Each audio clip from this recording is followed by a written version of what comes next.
मैं कुछ बोलूं? जनरल बख्शी जी की आवाज में मैं पूछ रहा हूं, खाना नहीं खाया? जनरल बख्शी जी की हुंकार सुनकर मुझे अपनी एक फिल्म बरसात का डायलॉग याद आ गया, पुत्र।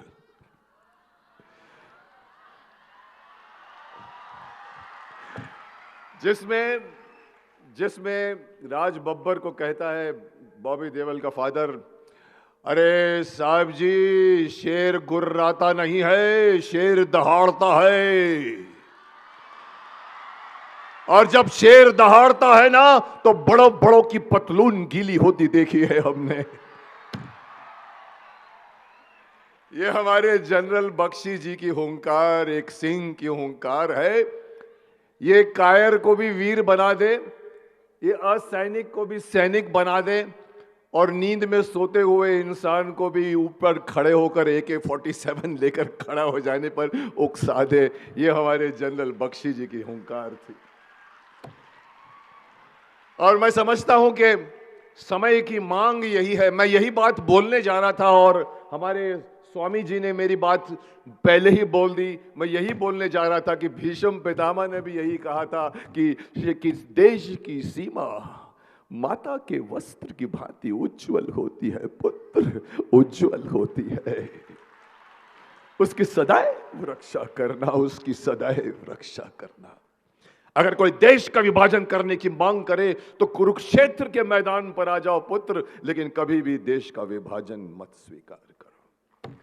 ये हमारे देश की परंपरा है, ये हमारे देश की संस्कृति है, ये हमारे देश का इतिहास है, जिसको आज की जनरेशन व्हाट्सएप के चक्कर में, चिट चैट के चक्कर में, और वो जो लगे रहते आई love you, I don't like you, I hate you, भूलते जा रहे हैं पुत्र,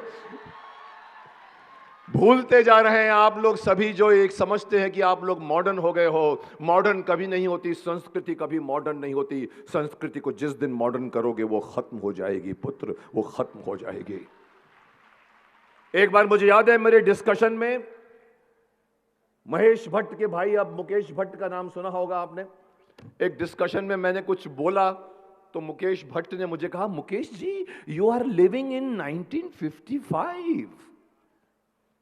मैं बोलना चाहता था, मुझे वहां पर बोलने का मौका नहीं मिला, लेकिन मैं बोलना चाहता हूं हर मंच से कि मिस्टर मुकेश भट्ट, अगर आप समझते हो कि 2018 में आप मॉडर्न हो गए हो, और अगर आप 2018 में 1955 को साथ में लेकर नहीं चलोगे तो पतन हो जाएगा आपका, पतन हो जाएगा आपका। संस्कृति चलती है, चलती रहने दो। इतिहास इतिहास है, उसको स्वीकारो, उसको देखो, उसको पढ़ो, उसको समझो, उससे इंस्पिरेशन लो। मैं सच कह दूं तो मैं देश के कोने कोने में गुजरा हूं पिछले 17 सालों से एक शक्तिमान बनकर, पिछले 27 सालों से शायद भीष्म पितामह बनकर। मैंने बड़े बड़े फंक्शनों में अटेंड किया है, सैकड़ों स्कूलों में मैं इनॉग्रेशन पे गया हूं। मैं बड़े बड़े नेताओं के मैंने कैंपेनिंग की है, चाहे वाजपेयी जी हो, चाहे वो नरेंद्र मोदी जी हो, चाहे सुषमा स्वराज हो। मैंने सबके साथ, एडवाणी जी हो, सबके साथ मैं गुजरा हूं, लेकिन कभी भी किसी के मैं आओ में नहीं आया, किसी को मैंने देखा नहीं और किसी को मैंने नहीं समझा। लेकिन एक शख्स है जिसका नाम है धर्म बंधु स्वामी जी, जिसके लिए मैं कहूँगा कि एक ऐसा शख्स है जिससे मैं इम्प्रेस हुआ हूँ। ये शख्स इसलिए इम्प्रेस करता है मुझे क्योंकि ये न किसी धर्म की बात करता है, न किसी राष्ट्र, किसी जाति, न किसी संप्रदाय की बात करता है, न कोई वोट मांगता है। वो सिर्फ हमारे देश के कर्णधारों को, देश के बच्चों को जवान बनाकर उन्हें, उनके कंधों को मजबूत करने के लिए उनसे कसरत करवाता है, योगा करवाता है। इसलिए मैं कहीं नहीं गया था। एक बार फंक्शन अटेंड करके शायद दूसरा फंक्शन मैंने बहुत कम अटेंड किया हो, unless I am been forced by some emotional thing. But ये हमारे धर्म बंधु स्वामी जी हैं, हर साल बोलते हैं आपको तो आना पड़ेगा। मैंने कहा इस बार मैं पतली गली पकड़ कर निकल जाने की कोशिश करूंगा। मैं एक बार फॉरेन टूर फिक्स हो गया था, लेकिन कैंसिल हो गया फॉरेन टूर और मुझे आना पड़ा। पिछले 11 सालों से शायद मैं हर शिविर में आ रहा हूं, क्योंकि ये शिविर है हमारे देश के निर्माण के लिए। ये शिविर है हमारे देश के कर्णधारों को मजबूत बनाने की। ये शिविर है जहां पर डॉक्टर, यहाँ पर जैसे जनरल बख्शी जी जैसे और जैसे बड़े बड़े आर्मी के ऑफिसर्स सब यहाँ आते हैं और आपका हौसला अफजाई करते हैं, जिसके लिए बहुत ज़रूरी है, ये करना बहुत ज़रूरी है। मैं कई बार नरेंद्र मोदी जी की भी बात को काटता हूं कभी कभी, शायद उन्हें सुने तो शायद उन्हें बुरा लगेगा। मोदी जी हमेशा कहते हैं, भाइयों और बहनों, हमारा देश 20-25 साल के बाद सबसे युवा देश होगा, सबसे युवा देश होगा। मोदी जी कहते हैं, हम लोग तालियां मारते हैं, खुश होते हैं कि हम सबसे युवा देश होंगे। लेकिन मैं एक सवाल पूछना चाहता हूं, शक्तिमान की तरफ से पूछना चाहता हूं, मुकेश खन्ना की तरफ से पूछना चाहता हूं, जो कोई नहीं पूछता। मैं ये सवाल पूछना चाहता हूं कि जब वो युवा 25 साल के बाद वहां पहुंचेगा, उसका वो कितना शक्तिशाली होगा, कितना शक्तिमान होगा, वो उसके कंधे कितने मजबूत होंगे, क्योंकि उसके कंधों पर हमारे देश का भविष्य टिकने वाला है। अगर उसके कंधे मजबूत नहीं हुए तो हमारा देश लड़खड़ा जाएगा। इसलिए आज के युवा को मार्गदर्शन की आवश्यकता है, क्योंकि जैसे कि मैंने पहले कहा, आज का युवा असलियत की जिंदगी से, रियलिटी की जिंदगी से निकलकर व्हाट्सएप और वर्चुअल मीडियम में घुस गया है। शक्तिमान बनकर मैंने बहुत बार मैसेजेस देता था, मैं हर एपिसोड में छोटी छोटी मगर मोटी बातें होती थी। बॉडी इज टेम्पल का मैसेज देता था। उस वक्त मुझे याद है कि मैंने आप लोगों को सबसे पहला मैसेज दिया था, sit tallest, stand tallest and walk tallest. जब भी बैठो सीधे बैठो, जब भी खड़े रहो सीधे खड़े रहो, जब भी चलो सीधे चलो, अपनी हाइट का फुल इस्तेमाल करो, कोई बीमारी आपको नहीं सताएगी। लेकिन आज अगर मुझसे कोई पूछे कि आज के बच्चों को क्या मैसेज देना चाहोगे, तो मैं यही कहूँगा कि पुत्र, इस मोबाइल फोन की जिंदगी से बाहर निकलो, पुत्र बाहर निकलो। ये मोबाइल फोन हमारी इस सेंचुरी का सबसे बड़ा इन्वेंशन है। आप कहीं नहीं खो सकते, जंगल में नहीं खो सकते, आप शहर की गलियों में नहीं खो सकते। आपके पास मोबाइल है, आप मोबाइल से फोन करके बोलो, मैं खंबा नंबर 23 के पास खड़ा हूं, या मैं इस पेड़ के पास खड़ा हूं। वो आप कभी गोओगे, लेकिन परंतु, फिर वही परंतु, भीष्म पितामह का किंतु परंतु, ये फोन जितना अच्छा है उतना ही बुरा है पुत्र। इस फोन के अंदर आज के बच्चे कैसे घुसे हैं, मैं आपको अगर उसका एग्जाम्पल देना चाहूं, आज का हर बच्चा, हर बच्ची फोन के थ्रू बात करते हैं। I love you, I don't like you, I hate you, now I don't meet you, come on meet you, come on. आपके गर्दन के 12 बजने वाले हैं, क्योंकि आप ऐसे देख रहे हो, शक्तिमान की तरह सीधे नहीं बात करते आप। और आप इसके चक्कर में आई कांटेक्ट भूल जाओगे, आंखों से आंखें से दिलाकर मिलने की जो ताकत होती है वो आप लोग खो दोगे, क्योंकि आपको आदत नहीं पड़ी आंख से आंख मिलाकर बात करने की। आपको आदत पड़ गई है फोन के थ्रू, SMS के थ्रू, व्हाट्सएप के थ्रू, चिट चैट के थ्रू, फेसबुक के थ्रू, इंस्टाग्राम के थ्रू, और पता नहीं कितनी ग्राम के थ्रू आप मैसेज भेजते हो। आप जब बड़े होगे, कहीं नौकरी मांगने जाओगे तो वहां का GM आपके सामने बैठा होगा, चेयरमैन आपके सामने बैठा होगा, बोलेगा okay boy, okay girl, tell me आपने क्या सीखा। आप जानते हैं वो बच्चा क्या बोलेगा? सर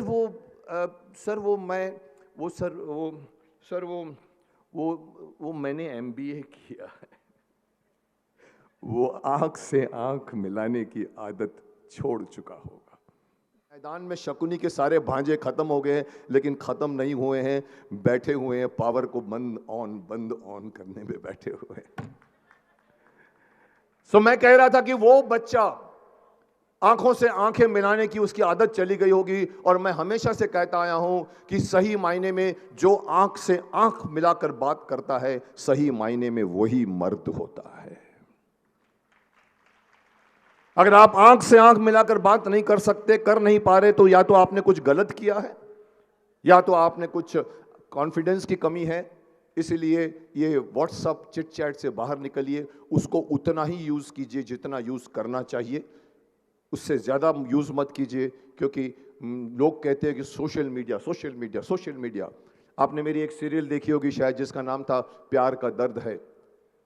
उसमें मेरा नाती मुझसे बोलता है, नानू नानू see I have got 1000 friends with me. मुझे कंप्यूटर दिखाता है ऐसा करके, मेरे पास 1000 फ्रेंड्स हैं। और नानू कहता है कि उंगलियों के इशारों पर नाचने वाले दोस्त नहीं होते बेटा, दोस्त वो होते हैं जो दुख सुख में तुम्हारे सामने खड़े रहते हैं। इसलिए ये सब जो तुम 1000 लाइक्स और ये सेल्फी, आज की लड़कियां बिंदी झुमका लगाकर ऐसे खींचती है, फिर ऐसे खींचती है, फिर ऐसे खींचती है और फोटो को भेजती है अपने लाइक के लिए, अंगूठा ऊपर की अंगूठा नीचे, अंगूठा ऊपर की अंगूठा नीचे। गलत है। आप खुद मिरर के सामने खड़े होकर देखो कि मैं कैसे लग रही हूं। You don't have to send selfies, और selfie is a dangerous medium. मैं किसी को सेल्फी नहीं देता, क्योंकि सेल्फी में कितने बच्चे गिर पड़ गए हैं, खींचते खींचते खींचते खींचते पानी उसे बहा कर लेकर चला गया है। लेकिन आज हर बच्चा आता है, sir sir sir selfie selfie selfie selfie. मतलब चुप, सेल्फी नहीं मिलेगी आपको। सेल्फी लेनी है तो मोदी जी के पास जाओ। तो कुछ बातें हैं जो मैं कहना चाहूंगा। मैं इसीलिए आप सभी लोगों को जो यहां इकट्ठा हुए हैं, कितने लोग पहली बार आए हैं यहां पर? ऑलमोस्ट सभी पहली बार आ रहे हैं। मैं आप सभी बच्चों को, टीचरों को, भाइयों को, बहनों को, माताओं को, मंच पर बैठे हमारे देश के कर्णधारों और उनको सुदृढ़ बनाना, देश को योद्धा बनाने वाले सारे योद्धाओं को, योद्धानियों को मैं मुकेश खन्ना की तरफ से यही कहूंगा, प्रणाम। परंतु फिर वही परंतु, ताज श्री गंगा पुत्र भीष्म पितामह की तरफ से कुछ कहना चाहूं तो आप सभी को यही कहूंगा कि आयुष्मान भव, अखंड सौभाग्यवती भव पुत्रियों। कितनी पुत्रियां बैठी हैं जो अखंड सौभाग्यवती का आशीर्वाद चाहती हैं। और मैं बच्चों को अगर शक्तिमान की तरफ से कुछ कहना चाहूं, जो हमेशा से कहता आया हूं, तो मैं यही कहूंगा, सारे बच्चे बैठे हैं,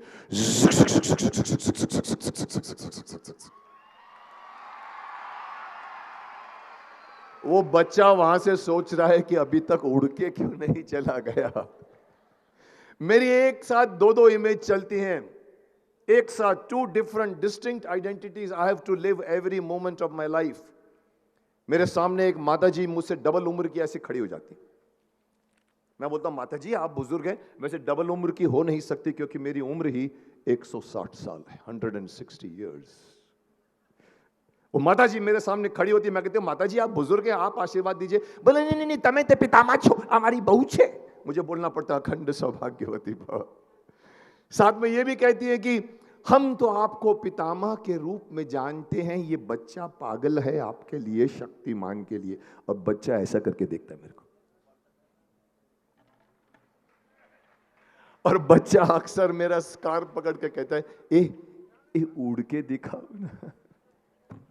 कोई बच्चा कहता है, ए जादू करके दिखाओ ना। मैं बोलता चुप, कोई जादू नहीं होता, कोई उड़ना नहीं होता, सब कंप्यूटर में होता है, सब कंप्यूटर में होता है।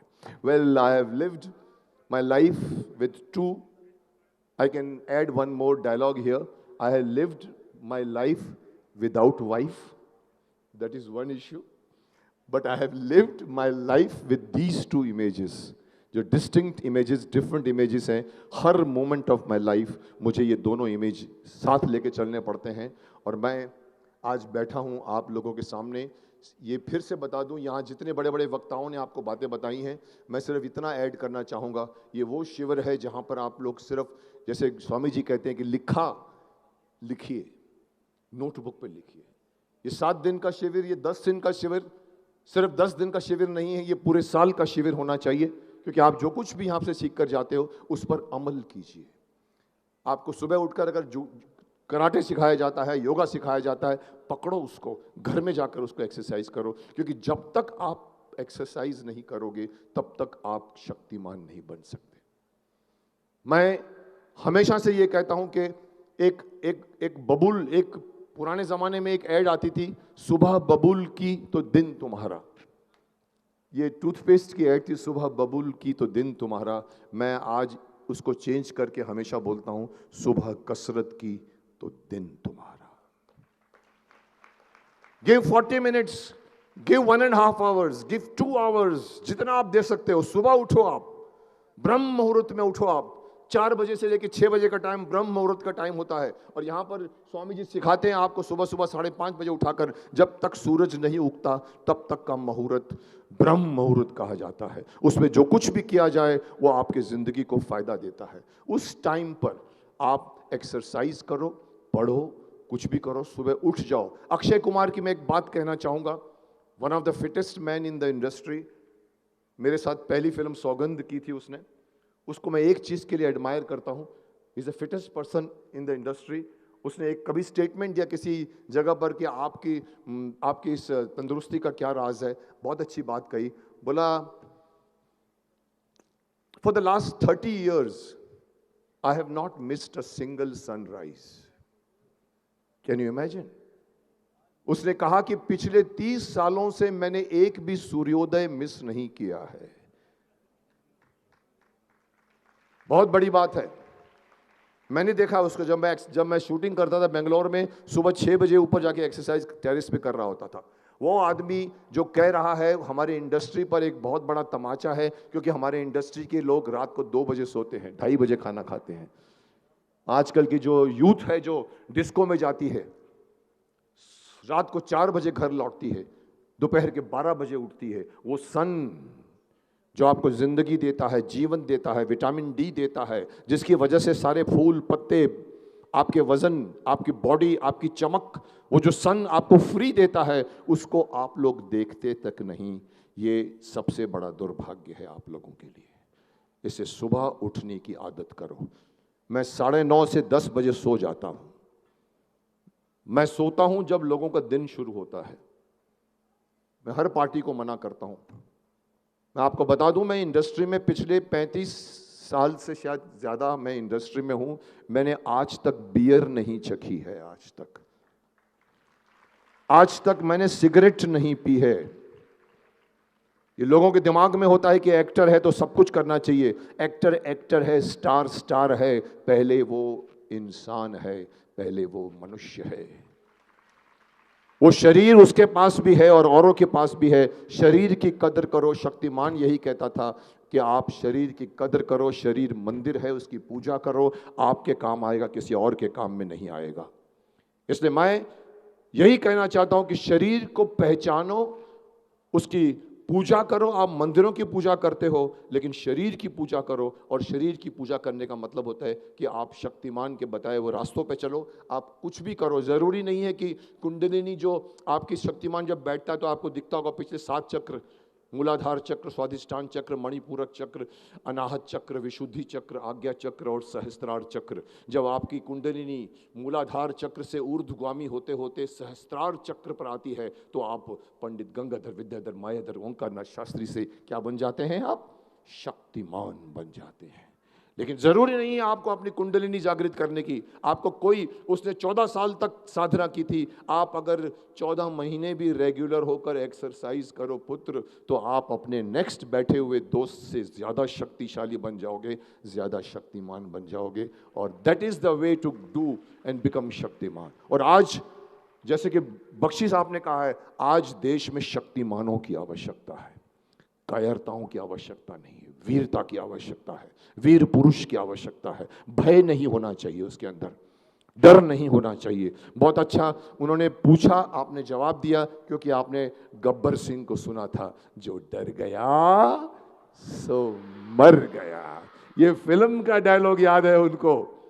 आपकी बात याद नहीं है, पर वो गब्बर सिंह का डायलॉग याद है। पर बहुत सही बात कह रहे हैं, जो डर गया सो मर गया। डर एक ऐसी चीज है जो आपके पूछे बगैर आपके शरीर में घुसती है, डर। लेकिन वही डर है जो आपकी मर्जी से ही बाहर निकलेगा। जब तक उसको आप लात मार के बाहर नहीं निकालोगे, डर कभी नहीं निकलेगा आपसे। सो डर आपकी परमिशन के बगैर आपके अंदर घुसता है, लेकिन डर आपकी परमिशन के साथ ही बाहर निकल सकता है। इसलिए परमिशन बनाइए, परमिशन छोड़िए, ऑर्डर दीजिए, get out of my body, get out of my system.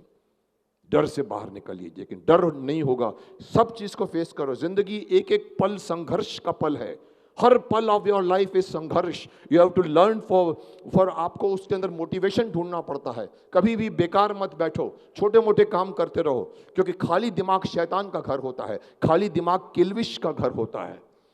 हमारे फादर, मुझे याद है, कहा करते थे, अगर आपके पास कुछ नहीं करने का है तो आप अपने कपड़े को फाड़ो और उसको सीते रहो, उसको फाड़ो और उसको सीते रहो, कुछ न कुछ करते रहो पुत्र, वरना आपको पता नहीं लगेगा कि किल्विश का अंधेरा कब आपके अंदर घुस जाता है। मैं आज और अगर छोटी सी बात ऐड करना चाहूं तो मैं बच्चों के साथ बड़ा हुआ हूं। ये सारे जितने भी ये जवान बैठे हैं यहाँ पर, मुझे मालूम है जितने भी सीआरपीएफ और जितने भी बड़े बड़े जवान बैठे हैं, ये सब लोग शक्तिमान को देखकर बड़े हुए हैं मेरे साथ।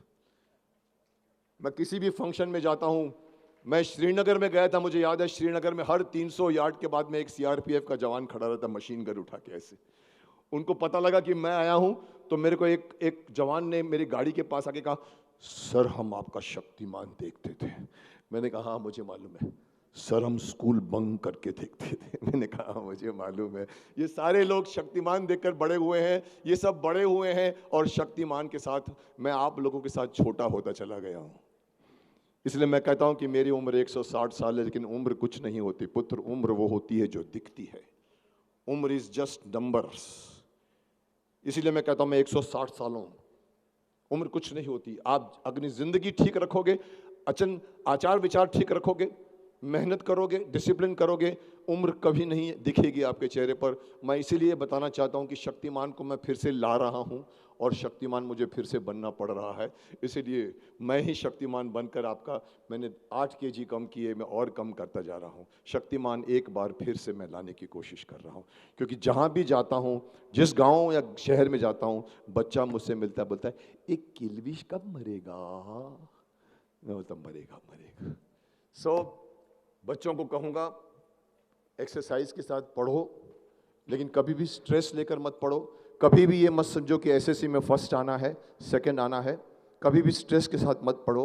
टीचरों को भी कहूंगा बच्चों को कभी भी स्ट्रेस के साथ करो। माताएं अगर यहाँ बैठी हैं तो उनसे यही कहूंगा कि आज की माँ में उसकी साड़ी मेरी साड़ी से ज्यादा सफेद क्यों का कॉम्प्लेक्स घुस गया है।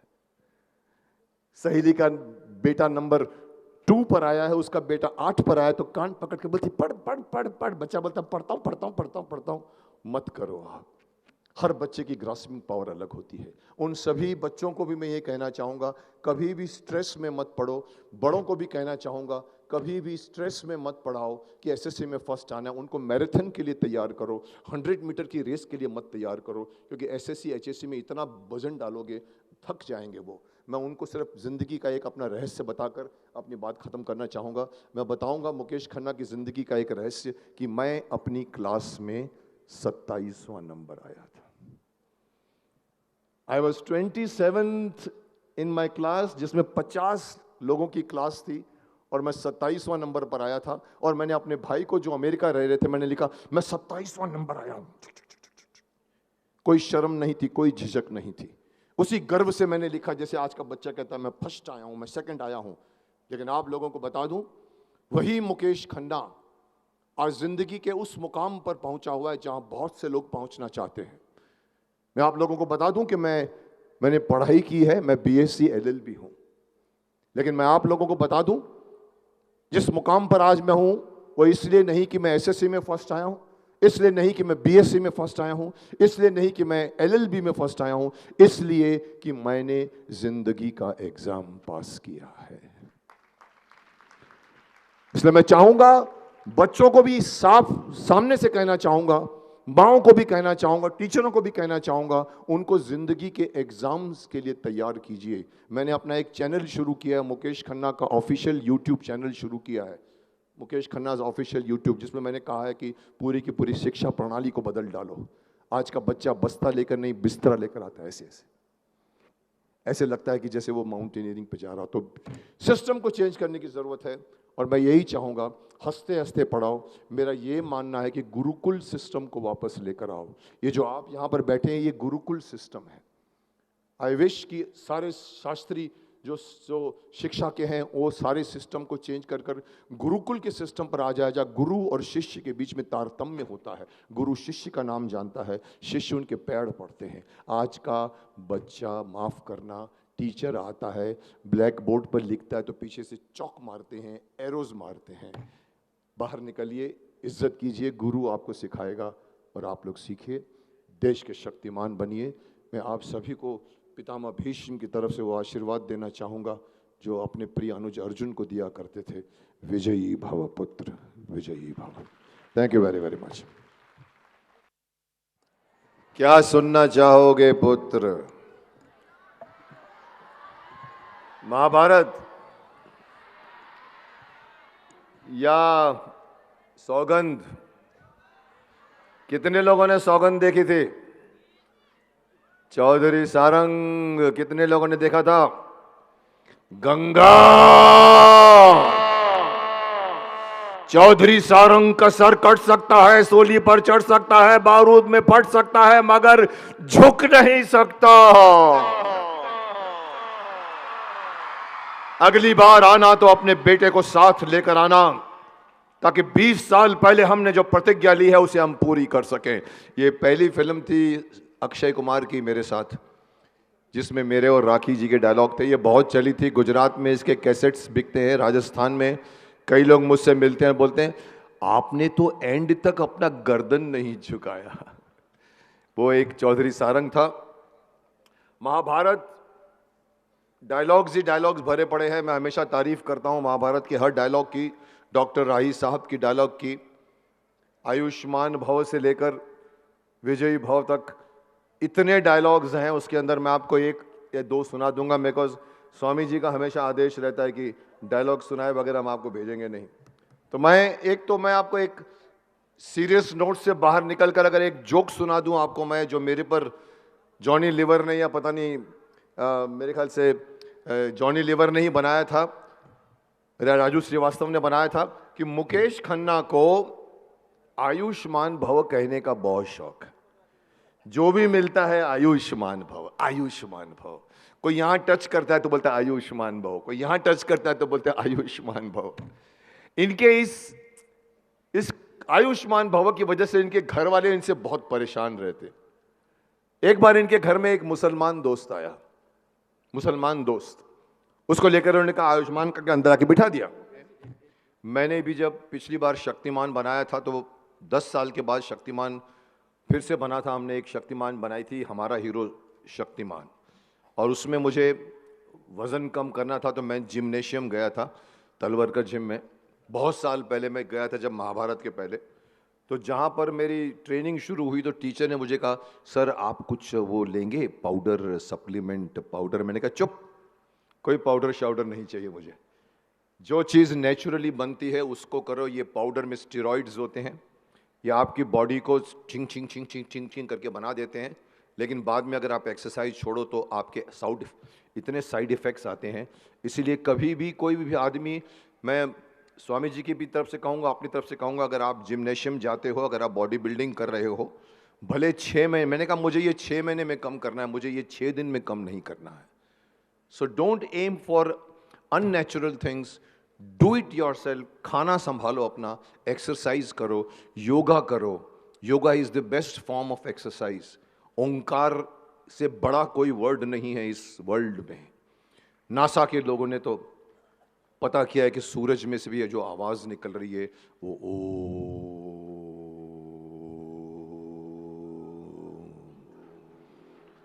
ओंकार करिए आप लोग, आपकी आवाज में खनक आ जाएगी, आपकी चेहरे पर रौनक आ जाएगी। मैंने एक शख्स को देखा था 1.5 घंटे बैठकर गंगा के किनारे पर बैठकर ओंकार किया करता था। मुझे बहुत अच्छा लगा। मैंने शुरुआत की, अभी 10 से 15 मिनट हुए हैं, आधा घंटा करूंगा, 1 घंटा करूंगा। आप लोग भी ट्राई कीजिए। ओम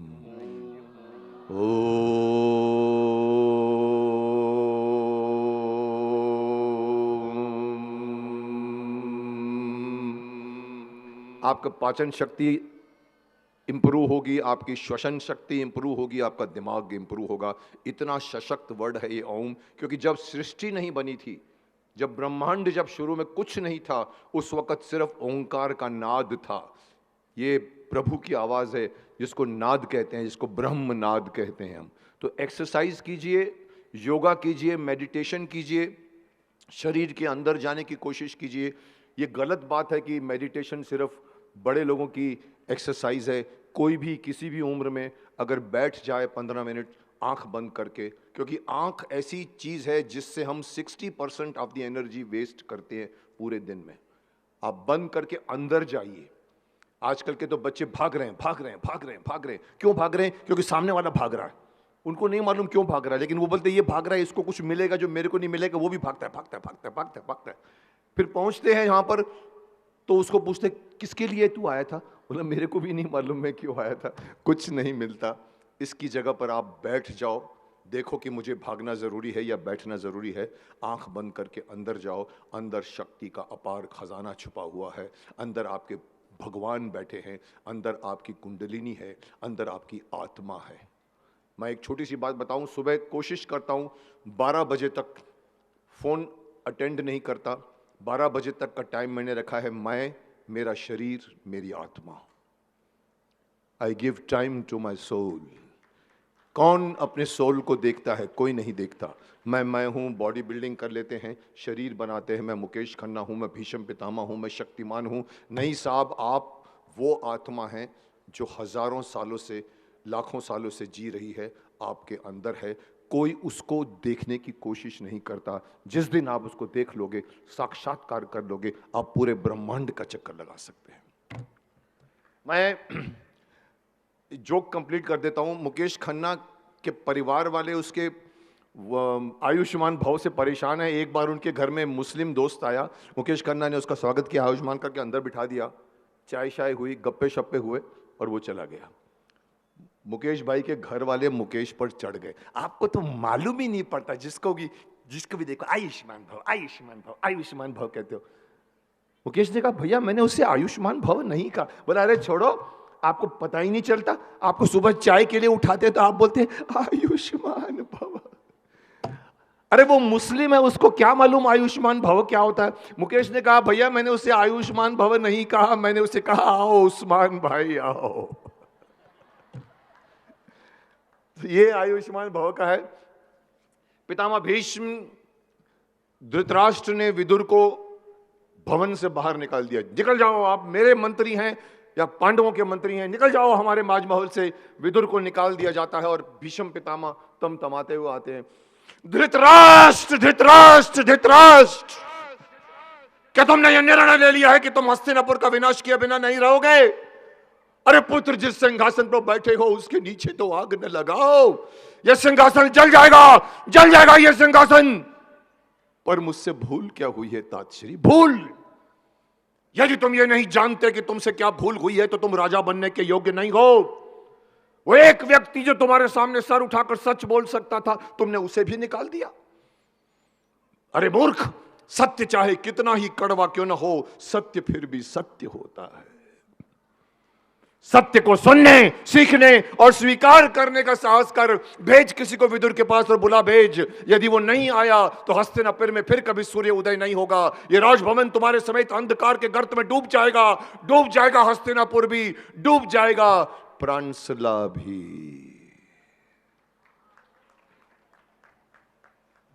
स्वामी जी कहां है?